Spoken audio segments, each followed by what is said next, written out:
היי, אסנת וניר כאן. אני מאתגר פה את אסנת כי היא לא אוהבת וידאוים, אבל רציתי אה, קצת שנדבר על ההצלחות, שכאילו הסתכלנו, ראינו שהיו בערך משהו כמו 80 ומשהו הסכמי ממון שעשינו, אף אחד מהם לא חזר לגישור.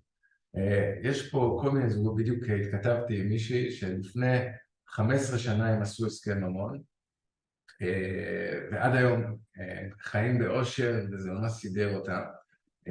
אז כאילו סטטיסטית מכל האנשים שהסדירו את מצבי הפרידה, אף אחד בעצם לא חזר לגישור. זה די מדהים. בדיוק דיברנו על זה שיש פה איזה זוג שהיה פה לפני כמה שנים, שדי מהר הבנו שהם באו להתפרק, לא באו, נכון? זה היה באו כאילו... להתפרק, וקרה איזה שיפט בחדר, והיום הם בדרך להרחבת המשפחה. זה היה מאוד מרגש. כן, כן, האמת היא שזה באמת, יש משהו בלהתעסק במקום הזה של החס וחלילה, שיש לו יכולת ממש לחבר בין אנשים. שזה מעניין, אני חושבת שאנחנו הרבה מתעסקים באמת בקשר הזה בין גישור וטיפול, ובהקשר של הסכם ממון. הסכם ממון הוא קצת התפר הזה בין גישור וטיפול, הוא אקט שיכול להיות מאוד טיפולי לזוג, ואני מנסה לחשוב מה ככה מה-80 ומשהו הסכמים ותהליכים, אם אתה ממקד שם, מה יצר איזה שינוי בתוך היחסים דרך ההסכם? אני חושב שהמילה המרכזית היא אמונה. אני חושב שברגע שאנשים נוגעים במקומות שיש בהם פחד, חשש, אולי איזה כל אחד לעצמו, עם עצמו, ואמון בתוך משבר, הרבה פעמים יש לו נטייה להתערער, שתהיה יותר חשדנות. אני חושב שיש משהו לגעת בדבר הזה יחד עם אנשים שהם ניטרליים מבחוץ, בטח אם הם מגיעים מהעולמות שלך, של הפסיכולוגיה, אבל גם כשמתעסקים בענייני כספים ועולמות משפטיים, ובסוף בעצם יוצרים יחד איזושהי הבנה, הסכמה, שאחר כך מקבלת גם תוקף של פסק דין. יש בדבר הזה משהו שהוא מאוד מחזק את האמון, כי בתוך זה יש שקיפות, ובתוך זה יש בהירות. אז המנוע הוא אף פעם לא הפחד של האנשים ממה שיקרה, אלא יש להם שם ידיעה, ולכן הבחירה שלהם להישאר יחד היא לא נובעת מזה שהם מפחדים ממה יקרה בחס וחלילה. אני חושב שזה תורם לתחושה של עצמאות ושחרור, וגם תלות טובה כזאת של אוקיי, אנחנו מבינים מה קורה אם אנחנו נפרדים. אני חושב שכל הדברים האלה מחזקים את האמון. את הבחירה בעצם, את הבחירה בלהיות ביחד. יש הסברה ברורה במה קורה אם נפרדים. אני חושבת שגם אנחנו רואים שבסוף כשאנשים באים לפה ומדברים הסכם ממון, ומדברים בעצם כסף, רכוש, ממון, הם מדברים יחסים.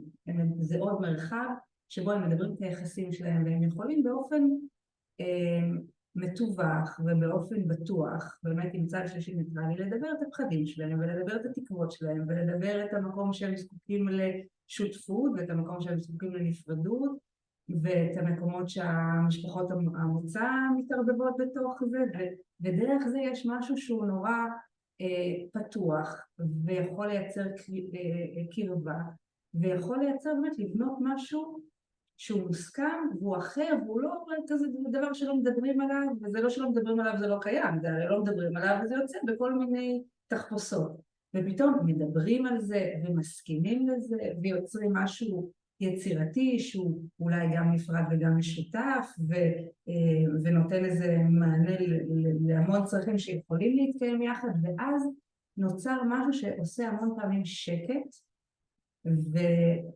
ואז אנחנו רואים גם תנועה בתוך התהליך הטיפולי. זאת אומרת, קראנו לא מעט שמתוך טיפול זוגי בא אלינו זוג לעשות הסכם ממון וחזרו לטיפול הזוגי כשמשהו במקום הזה של החרדה, של התקווה, של הצרכים המתנגשים קיבל שקט, ואז אפשר להתעסק בנושאים אחרים מתוך משהו שהוא יותר בטוח, וגם קצת למדו על עצמם. כי מה שהם רואים בתוך המרחב הכספי, הם רואים אותו בכל מרחב אחר. זה אותו ריקוד זוגי שקיים בכל מרחב אחר של הזוגיות. נכון, יש משהו באנרגיה של כסף, שהוא מיד לוקח אותנו, רבים מאיתנו, אני מניח שיש אנשים שיש להם יכולת לחיות עם כסף מאוד בשלום, עם תחושה שכסף הוא אמצעי, שהוא מטפח את תחושת המסוגלות שלהם ואת היכולת שלהם להשיג כל מיני דברים שחשובים לביחד, למשפחה, לילדים וכן הלאה.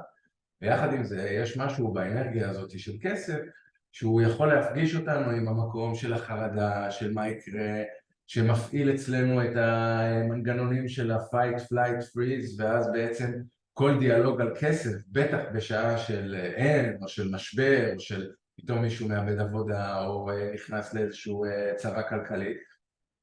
וגם כשהוא חושב על פרידה, הרי בפרידה יש שינוי דרמטי ברמה הכלכלית, וזה מפעיל אותנו. ואז דרך הדיאלוג הזה על כסף, אנחנו רואים כמגשרים איך הכסף הוא, כמו שאת אומרת, אמצעי לדבר על הקשר ולטפח את הקשר, ו-level down מתחת למה שקשור בכסף, יש שיחה באמת, כמו שאת אומרת, שקשורה לפחדים וחששות ודאגות וסטרס ותקוות וכעסים ו-whatever, ו-level down מתחת יש את הצרכים, שזה השפה שבה אנחנו מדברים בגישור, של עצמאות ושקיפות וביחד אל מול האוטונומיה שלי כמישהו בתוך הביחד.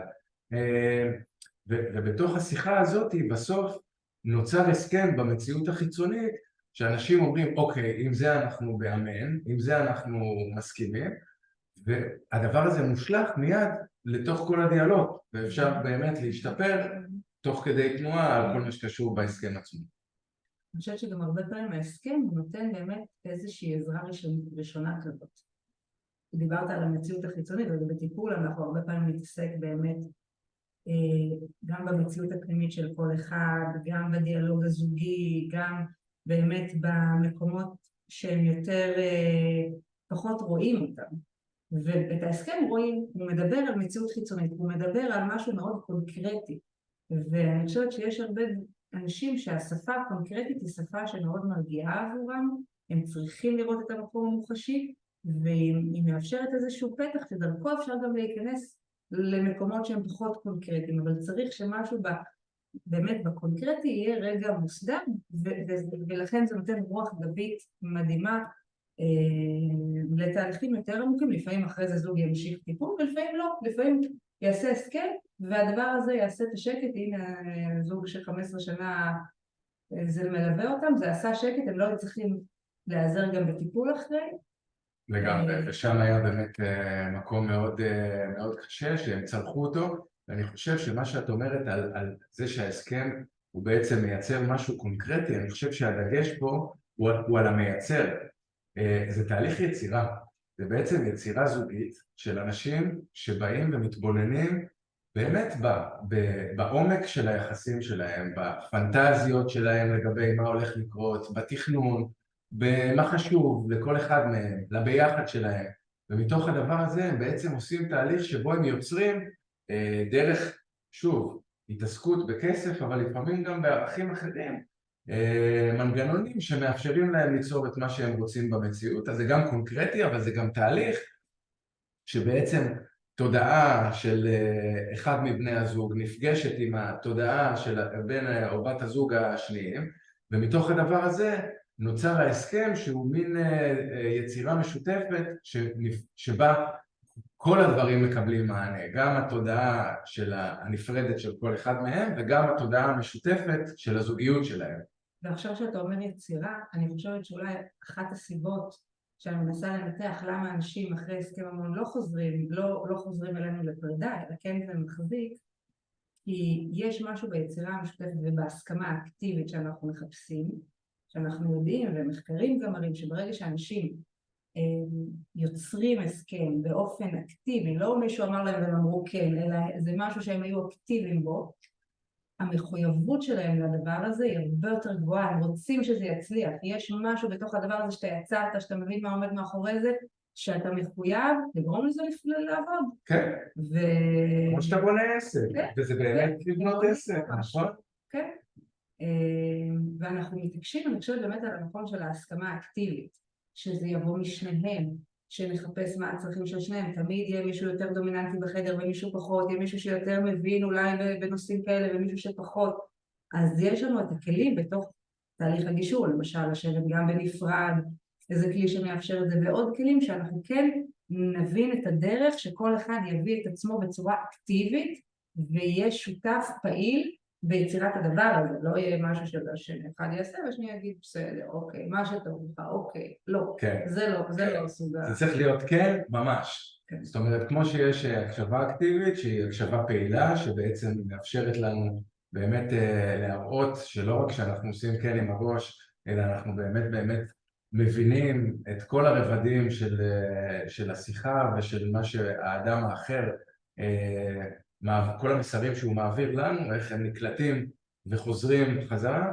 בעצם הדיאלוג הזה באמצעות צד שלישי ניטרלי, שבמקרה הזה נגיד אנחנו עובדים הרבה פעמים בצמד, שיש בזה משהו שבאמת מאפשר לעוד שני אנשים מבחוץ להתערב ולעזור גם במקומות שפתאום נכנסים לאיזה מקום כזה שהוא טיפה יותר מפחיד ברמת הדיאלוג. ויש מקומות שלא רק שהם מפחידים, הם גם מאוד מפעילים. זאת אומרת, עכשיו מישהו אומרים לו איזה מילה, או עושים לו איזושהי הוויה בפרצוף, וזה מיד מקפיץ אותו למקום שהוא או תוקף או מתגונן. ואז ההתערבות של האדם מבחוץ, שזה המיינדסט שהוא אחראי לשמור על התהליך הזה ולאפשר את התהליך הזה, זה מאוד מאוד שומר על היכולת להיות בתוך התהליך הזה בצורה שיודעים שיש על מי לסמוך. וכמו שאת אומרת, אנחנו יושבים גם עם האנשים בנפרד, וכשיושבים בנפרד אז יכולה בת זוג של מישהו לבוא ולהגיד לנו, תשמעו, אני יודעת שהוא קצת יותר עם האצבע על ההדק פזיז בלהוציא כספים, ושתדעו את זה, ואני רוצה שנחשוב ביחד איך אפשר לייצר מנגנונים שעוזרים לו להיות קצת יותר שקול. ויש המון דוגמאות של דברים שאומרים לנו בפגישות נפרדות, ואנחנו כמובן לא חושפים את זה, אבל כן מעלים את זה מהצד שלנו כדי לדבר על זה, ודרך הדיאלוג בעצם ממש נוצרת הסכמה. זה מזכיר לי, השיחה הזאת, עוד דבר שהוא מאוד מיוחד בגישור, להבדיל מתהליך של הסכם ממון שאנשים מורידים מהאינטרנט, או שכל אחד יש לו עורך דין, שבדיוק איריס הייתה פה אתמול, ואנחנו גישרנו בתהליך שבו להסכם ממון נוספו גם בני המשפחה של האישה, ולתוך התהליך הם גם היו שם, כי הם רצו לתת כספים, אבל הם נורא חששו, כי הזוג הזה היה במקומות משבריים, ובסופו של דבר, דרך הדיאלוג, גם עם הזוג וגם עם המשפחה המורחבת, נוצרה ממש קרבה, והיו שני הסכמים שנוצרו בגישור הזה. הסכם אחד שהיה הסכם של כל המשפחה, ביחס לכל מיני דברים שקשורים בכספים ונכסים וכן הלאה. הסכם שני של הזוג עצמו, שבעצם יצר איזושהי נפרדות של הזוג מהמשפחות המורחבות, ומהצד השני ביטחון וקשר, שהוא לא קשר שכל אחד על קצות האצבעות הולך כשהוא בא להגיד משהו, אלא משהו שהוא הרבה יותר, ובאמת, שוב, אני לא מטפל בהכשרה שלי, אבל בעיניי זה תרפויטי, זה מרפא הדברים האלה. אני מתעכבת באמת על הקרבה, ואנחנו המון פעמים רואים את המקומות שיש להם פוטנציאל להפוך לקרב, איך אנחנו בתהליך כזה יכולים, לפעמים גם אחרי קרב, אבל לראות את האפשרות וגם לחוות את הקרבה, איך הקרב הופך לקרבה. ואני חושבת האמירה שלנו כאן היא שהמון פעמים כשאנשים רואים שיש איזשהו דיאלוג קונפליקטואלי שחוזר סביב גם נושאים או כספים או ליד, נדיבות, קמצנות, פזרנות, חיסכון, משפחות מוצא, זה חוזר וחוזר, אז הרבה פעמים אנשים ילכו לטיפול וזה כמובן מסייע. אני חושבת שיש מצבים שללכת ולייצר תהליך של הסכם יכול לייצר את השקט הזה בדיוק מהמקום שזה מאוד ממוקד, כל הנושאים האלה עולים, הם מקבלים איזשהו באמת פתרון כתוב ומוסכם ושיוצרים אותו, וזה יכול באמת להוריד את ה-level הזה של הדיאלוג הרפטטיבי שחוזר בהקשרים האלה. לצאת מהלופ, דרך יצירה משותפת. כן, לגמרי, לגמרי. ובהקשר הזה, באמת, אני חושב שההזמנה פה היא באמת, כשאנחנו מלמדים, נגיד, כשאנחנו הרבה פעמים מלמדים מטפלים זוגיים באקדמיה שעוברים הכשרות בטיפול זוגי ומשפחתי ומראים להם באמת את הקשר בין הגישור והתהליכים האלה לבין הטיפול, הקשר הוא הדוק, זאת אומרת יש שם משהו שמאפשר התערבות בתוך טיפול שמטפלים לא חייבים לעסוק בה, הם יכולים כמובן, ויש מטפלים שהם מעולים בלייצר דיאלוגים גם על עניינים כספיים, אבל באמת המקום של לתת למגשרים רגע לארוז את זה באיזשהו אופן שינקה את זה מתוך הדיאלוג הזוגי, זה ממש ממש תומך ביכולת של האנשים להגיע להסכמה. לפעמים במובן הזה זה אפילו תהליך מניעתי. יש משהו בלייצר הסכם ממון שמגדיר את האפשרות שאנחנו לא נצטרך להתעסק בזה. אז רגע, נגענו בקשה, כשאנחנו במקום מבוקר ובטוח, ושמנו את זה בצד, וכמו שאנחנו אומרים, אל תיגעו בזה בחיים, זה היכולים שלנו לכל אחד כשהם יוצאים מזה. לגמרי. אז יש בזה גם אפקט מניעתי, ואני חושבת שצריך המון אומץ וכנות ואחריות, ולבוא ולשים את זה על השולחן ולעשות את זה, ומאוד מאוד מעריכים, אני חושבת. את יודעת, מה שאת אומרת, אני מחבר את זה, ואנחנו תכף צריכים לסיים, אבל אני מחבר את זה למקום של בושה. כי יש משהו של פעם קצת, של לדבר על כסף, כמו לדבר על מין, כמו לדבר על כל מיני דברים שפעם, כן, פעם לא מדברים על כסף, עזבו, לא נדבר על כסף ולא נדבר על מין.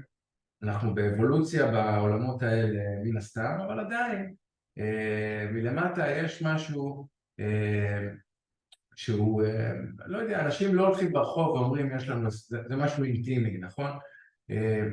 ואני חושב שאחד הדברים שמאפיינים הוא בושה, ופה זה אני חושב המהלך שאנחנו מנסים להוביל אותו דרך באמת השיחה בינינו, זה שזה לא רק שזה לא בושה, אלא שזה הדבר האחראי והנכון לעשות, שזה מקור של כוח לזוגיות, שלא רק שלא צריך להתבייש בו, אלא באמת צריך, כמו שאת אומרת, בכנות ובאומץ, לגשת לדבר הזה, מתוך ההבנה שיכול להיות שיעלו שם כל מיני פגיעויות כאלה ואחרים, אבל הם יהיו במקום שנותן להם אור, ומוציא אותם מהחושך של הבושה בוא נקבור את זה מתחת לשטיח כדי שרק לא יעלה הדבר הזה ונתחיל לריב, שאחר כך בלאו הכי רבים את זה בגלל שלא מדברים על זה. אז בזה ששמים את זה ונוגעים בזה ומסדירים את זה ומסכימים על זה באופן אקטיבי, יש בזה משהו שהוא מאוד מאוד מאוד חזק וטוב. כי אתה יודע שאנחנו אומרים לא נדבר על זה, אנשים חושבים שלא ידברו על זה, זה לא יהיה קיים. הפוך. זה קיים יותר כשלא מדברים על זה, זה פשוט קיים בראש של כל אחד מאיתנו בנפרד. ואז כשאנחנו בדיאלוג עם עצמנו, ותוספת לזה חרדה וכולי, אין לזה התחלה וסוף. דווקא בלדבר את זה ולשים את זה על השולחן, יוצר לזה התחלה וסוף. זה פחות מפחיד, זה הרבה יותר קטן. ואז זה כבר בסוף התהליך לא קיים יותר, זה כבר נאן אישיו. כשזה לא מדובר זה ביג אישיו, זה אישיו פשוט בנפרד. וזה הטוויסט, ולכן בעיניי זה באמת, זאת הבשורה. כן, יש פה בשורה, ובאמת אנחנו כבר הרבה שנים עושים את הדברים האלה, אנחנו נורא אוהבים הסכמי ממון, אנחנו מגשרים בהמון תחומים אחרים, כן? הסכמי ממון יש בזה משהו שבאמת גם האנשים באים עם אהבה ועם רצון לפתור את הדברים ולהסתכל על טובת האחר באופן שהוא, כמו שאת אומרת, יש בזה רכיב מניעתי, כי זה גם מגיע ממקום שהוא יכול, שרמת האמון היא גבוהה, וזה רק עוד יותר מעצים את רמת האמון, כמובן שלא תמיד, ושיכולים להיות מקרים שבהם זה כן מייצר איזושהי שיחה שהיא לא פשוטה, לא צריך לייפות את המציאות, אבל באמת, נכון, בדיוק, לכן יש אנשי מקצוע נמצאים, ובהקשר הזה באמת עלו פה גם דברים שלא קשורים בכסף בתוך שיחה על הסכמי ממון, גם אם זה ילדים וגם אם זה דברים אחרים, ואני חושב שבקטע הזה זה באמת משהו שהוא, וזה אולי המסר המסכם של השיחה הזאת לגבי הבשורה.